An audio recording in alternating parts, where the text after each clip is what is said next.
I am Don Lemon. Here's our breaking news. New numbers as this coronavirus spreads. More than 160,000 cases in the United States. Over 2,980 deaths. And we reached another tragic milestone today, the most reported coronavirus deaths in a single day. Well over 500. This is our new reality right now. It is absolutely staggering where we find ourselves tonight. More than 3/4 of Americans are under stay-at-home orders tonight. Most likely, you are one of them watching right now. Most likely, you don't recognize what has happened to life in America in just a few short weeks, just a matter of days. And now that staggering number of cases, over 160,000, it was only just a little over a month ago that the president said that there were only 15 cases in this country, predicting the number would soon be close to zero. And again, when you have 15 people, and the 15 within a couple of days is going to be down to close to zero, that's a pretty good job we've done. Now, just about a month later, there are more than 10,000 times as many cases, 10,000 times. Tonight, the president in his coronavirus briefing in the Rose Garden saying that it will get better from here, that every American who needs a ventilator will have access to one in the next few weeks. Governors across the country are begging for more. We will talk tonight to one of the executives at Ford about just how they're going to be a part of that effort. The president also announcing that over 1 million Americans have been tested for coronavirus, though the United States lags behind South Korea on a per capita basis. And Dr. Anthony Fauci says, even if the virus fades over the summer, it is likely to return in the fall.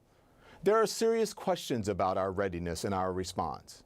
And we will be bringing you the facts tonight about where things stand in this country and how we got here. CNN's Jim Acosta read the president's own words back to him. What do you say to Americans who are upset with you over the way you downplayed this crisis over the last couple of months? We have it very much under control in this country. The coronavirus is very much under control in the USA. It's going to disappear. It's like a miracle. It will disappear. March 4th, we have a very small number of people in this country infected. March 10th, we're prepared. We're doing a great job with it. It will go away. Just stay calm.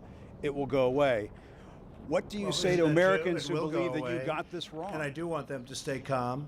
And we are doing a great job. If you look at those individual statements, they're all true. Stay calm. It will go away. You know it is going away. And it will go away. And we're going to have a great victory.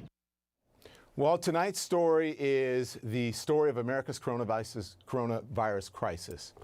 And the headlines run from coast to coast. Field hospitals and testing centers in places like the Maryland Stadium, that's home to the Washington Redskins, and Chicago's McCormick Place Convention Center. The LA Convention Center to be used as a hospital too. And the epicenter, New York, with more than 66,000 cases. We're seeing things that we have never seen before. A temporary hospital built almost overnight in Central Park, surrounded by some of the city's most expensive real estate. Look at that. Look at the picture on your screen. The 10 hospital expected to be up and running in a matter of hours, with beds from 68 coronavirus patients.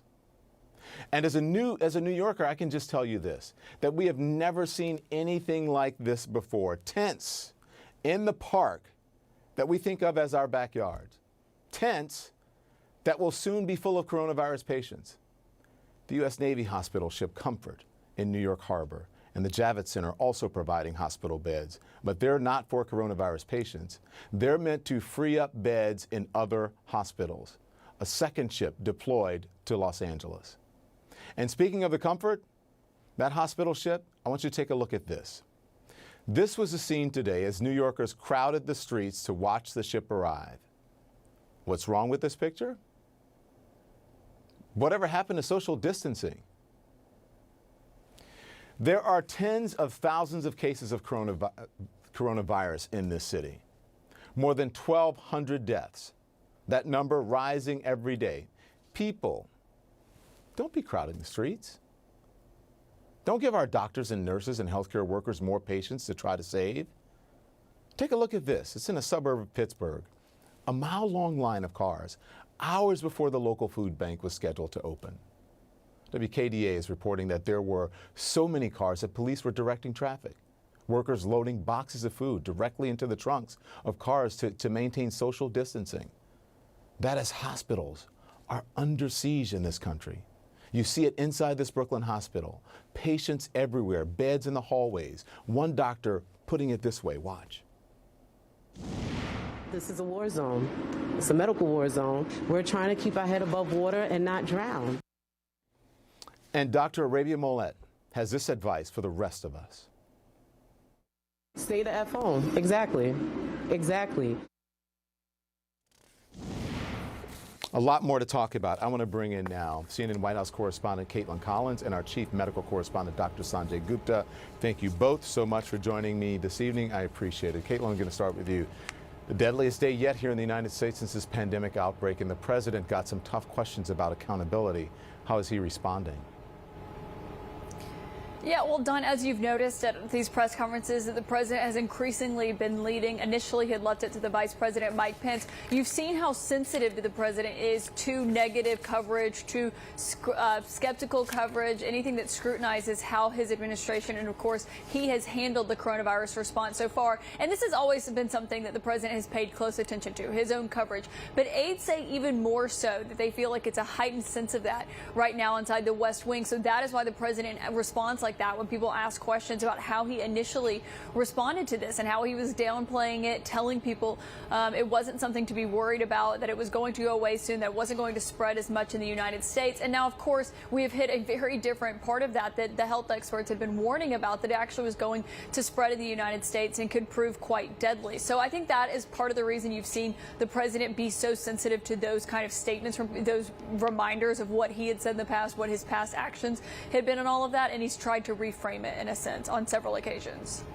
Dr. Gupta, I want to bring you in. The president says over the next 48 hours, they're delivering more than 1,000 ventilators, including 400 to Michigan, 300 to New Jersey, 150 to Illinois, 150 to Louisiana, and 50 to Connecticut. Doesn't seem like nearly enough. It's something, but doesn't seem like a lot. Well, look, I mean, you take a look at any of those states. Take Louisiana, for example. The projections that they're putting forth, that they're going to need some 14,000 ventilators, Don. So obviously this is not enough. I'm sure these states are appreciative for what they're getting right now, but they know what's coming. They already have got a sense from looking around this country, looking around the world, at how many patients are likely to become infected, and out of those patients, how many are likely to need a breathing machine, a ventilator. So, you know, these are it's a tough time, I think, within these hospitals. I mean, they're bracing for this. There's a lot of ingenuity trying to refurbish old machines, trying to split ventilators. And look, I'm always amazed at American ingenuity, but many of the things that are now being discussed are things that have never been tried, because that's what we're left with. And Don, you know, I'll just say it, you and I and Caitlin, many others have been talking about this issue for a couple of months now. The modeling in terms of the amount of ventilators that were going to be necessary, those were the government's own modeling numbers, and yet we're not close to it. And you know, that's obviously a huge problem. Yeah.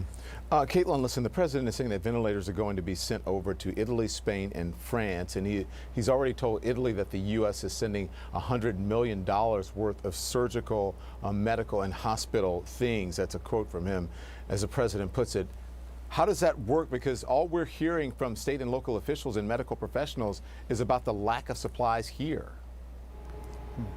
Yeah, that was kind of a striking thing the president said in the Rose Garden today, when he said, once we have enough ventilators here, we're going to send others over to Europe, because we know that we're nowhere close right now. And hospitals have made that quite clear. And though the president has directed, obviously, General Motors to make them, they announced today that Ford is also going to be making ventilators. GM said just yesterday they are not making them yet, because it's a very complicated process. They have to retool their factories. It's not something they can just do and flip a switch and make 10,000 ventilators overnight. So the question is, how long is it going to take to get the ventilators, and will people get them in the time that they need?